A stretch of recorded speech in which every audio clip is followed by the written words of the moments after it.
अस्सलाम वालेकुम student, welcome back to my channel bureaucrats of tomorrow.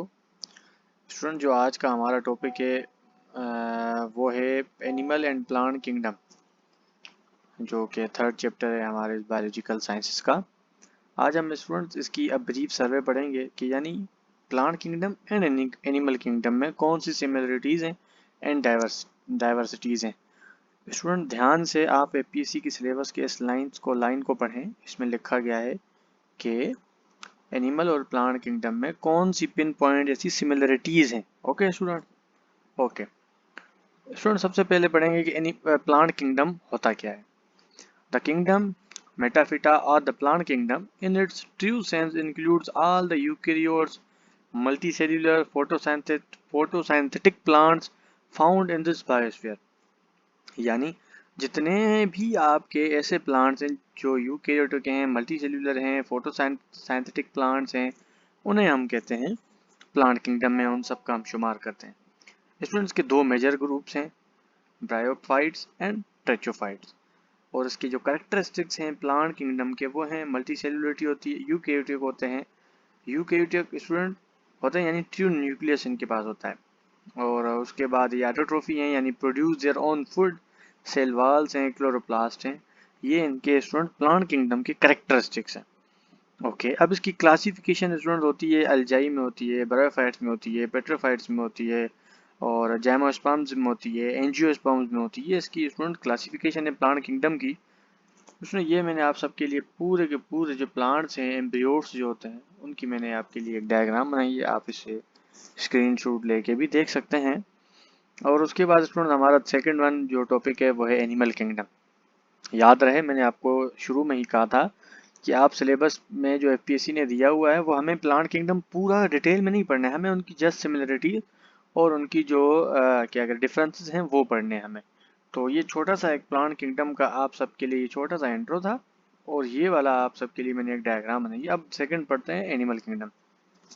All multicellular eukaryotic organisms classified as animal. These organisms share certain key characteristics such as being heterotrophic, relying on other organisms for food, यानी दूसरे organism पे food के लिए rely करते हैं, लेकिन cell walls, इनके पास cell walls नहीं होती, and being capable of movement at some stage in their life cycle. जैसे इनवर्टिब्रेट्स हैं, इनकी जो एनिमल किंगडम की स्टूडेंट क्लासिफिकेशन है वो इनवर्टिब्रेट्स यानी एनिमल्स विदाउट अ बैकबोन, जिसे बैकबोन नहीं होती वो हमारे क्या कहते हैं इनवर्टिब्रेट, जैसे स्पंज वगैरह आपके पास हो गई।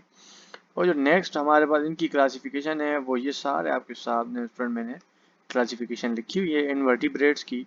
और उसके बाद दूसरे होते हैं वर्टिब्रेट्स, यानी ऐसे एनिमल्स जिनके पास बैकबोन होती है, यानी फिश, फ्रॉग, ह्यूमन हो गया आपका, मैमल्स में हम आते हैं ह्यूमन, डॉग्स, व्हेल्स, ये वाले।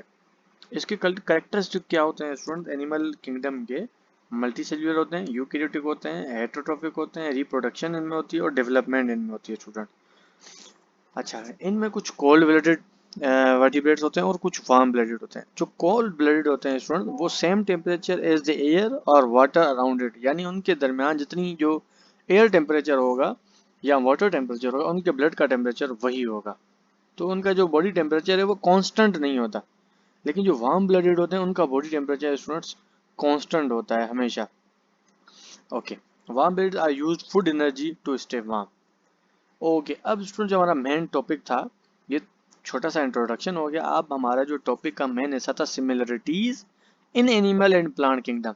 स्टूडेंट, सिमिलरिटीज ये होते हैं कि ये दोनों यूकेरियोटिक सेल्स होते हैं, इन दोनों में यूकेरियोटिक सेल्स होते हैं। नंबर टू सिमिलरिटी, ये दोनों मल्टी सेल्यूलर ऑर्गेनाइजेशंस हैं, यानी और मल्टी सेल्यूलर ऑर्गेनिजम्स हैं ये। नंबर थ्री, सेल्यूलर रेस्पायरेशन, इनमें रेस्पायरेशन का अमल होता है, ग्रोथ एंड डेवलपमेंट होती है, जेनेटिक मटेरियल होते हैं, रिप्रोडक्शन होती है, दोनों में सेल्यूलर फंक्शंस होते हैं, डिपेंडेंसी ऑन वाटर।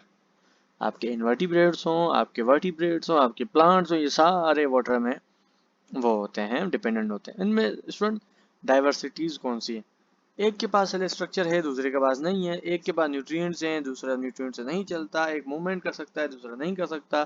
एक एनर्जी स्टोरेज कर सकते हैं, दूसरे नहीं कर सकते। रिप्रोडक्शन, हाँ देखें, रिप्रोडक्शन मैंने सिमिलरिटीज में भी लिखा हुआ है और आपके डाइवर्सिटीज में भी लिखा हुआ है। ये आपको आगे जाके हमारे आने वाले लेक्चर में भी समझ आ जाएगा। स्ट्रक्चरल कॉम्प्लेक्सिटी और एक्सर्शन और डिपेंडेंसी, यानी प्लांट स्टूडेंट दूसरे किसी एनिमल पे, दूसरे किसी प्लांट पे डिपेंडेंट नहीं होता फूड के लिए, वो खुद अपनी ग़िज़ा खुद बनाता है फोटोसिंथेसिस के अमल से, रेस्पिरेशन के अमल से। तो ये स्टूडेंट उनमें कुछ सिमिलरिटीज़ हैं, ये स्टूडेंट उनमें कुछ डाइवर्सिटीज़ हैं। तो आज का जो हमारा टॉपिक था कि एनिमल किंगडम और प्लांट किंगडम में सिमिलरिटीज़ और डाइवर्सिटीज़ कौन कौन सी हैं। Okay students, so thanks for watching this video. Subscribe कर लीजिए मेरे चैनल ब्यूरोक्रेट्स ऑफ टुमारो को। अल्लाह हाफिज़।